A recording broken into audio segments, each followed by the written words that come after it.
Hi friend, Jhuma কিচেনে সবাইকে welcome. আশা করছি সবাই সুস্থ আছো, ভালো আছো। আমি পার্ট 2-এ চলে এলাম। আমি মশলার মধ্যে চাল, ডাল আর সবজি দিয়ে ভাজছি।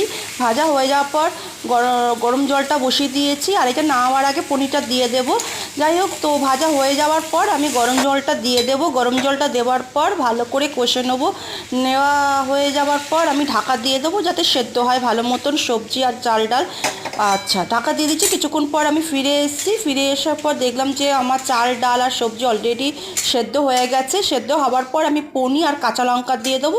যে যেরকম ঝাল খায় বন্ধুরা সেই রকম। তার মধ্যে আমি একটু খিচুড়ির মধ্যে একটু মিষ্টিটা বেশি দেবো, মানে তোমরা নাও দিতে পারো, কোনো ব্যাপার নয়, কিন্তু আমাদের দেওঘরে না একটু মানে খিচুড়ির মধ্যে একটু মিষ্টি ভাবটা হলে খুব ভালো, মানে আমাদের গুরুদেব ভালোবাসতেন এই আর কি। সেই জন্য আমরা একটু খিচুড়ির মধ্যে একটু মিষ্টি দেওয়ার পর একটু গরম মশলা আর ঘি দিয়ে নামিয়ে দেবো। হয়ে গেল আমাদের দেওঘরের খিচুড়ি।